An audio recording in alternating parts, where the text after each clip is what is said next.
I mentioned earlier to you that it is the week of new religions. I mentioned the new one this week, plastic bags. Well, we're also into the electric vehicle religion.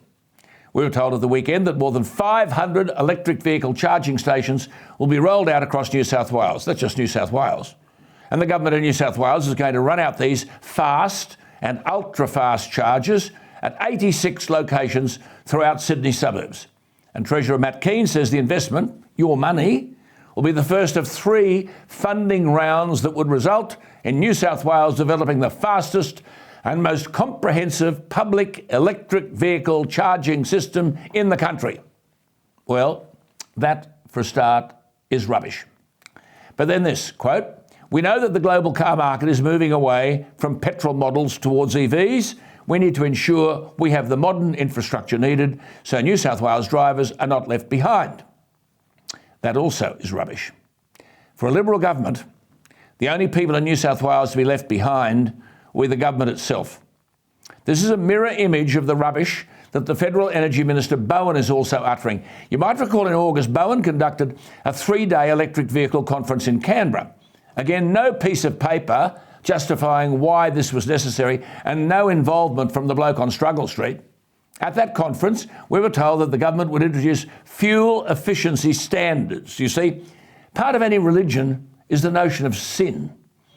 And Australia's vehicle sin is that we don't mandate the sale of cleaner vehicles. We don't make it law. So Bowen offers the fiction that car companies, this is absurd, laughable, send their limited supplies of electric vehicles to jurisdictions that do. Bowen said, quote, "leaving models with older, dirtier technology for Australia," unquote. Where does Bowen get that from? And of course, Bowen and his know-all ilk won't tell you when they want to ban the sale of new petrol and diesel cars. But in New South Wales, Matt Kean would have you believe that, quote, "the global car market is moving away from petrol models towards EVs."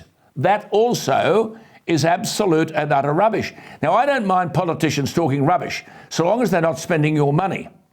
But the New South Wales government is going to offer $3,000 rebates for the first 25,000 new battery, electric and hydrogen fuel cell vehicles.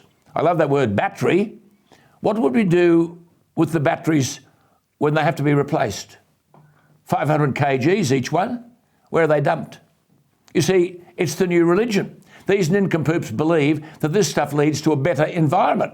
Does this involve digging holes in the ground to dispose of 2.5 million tonnes of waste every year? Disused batteries? I'll tell you something. Australia can't hit net zero emissions by 2050 without a policy for the transport sector. So, how do they force people to buy electric cars? Presumably they'll tax us. But didn't Scott Morrison, as Prime Minister, say in 2019, quote, "an electric vehicle won't tow your trailer, it's not going to tow your boat, it's not going to get you out to your favourite camping spot with your family," unquote. So apparently, according to Bowen and Kean, then Prime Minister Morrison must have been lying.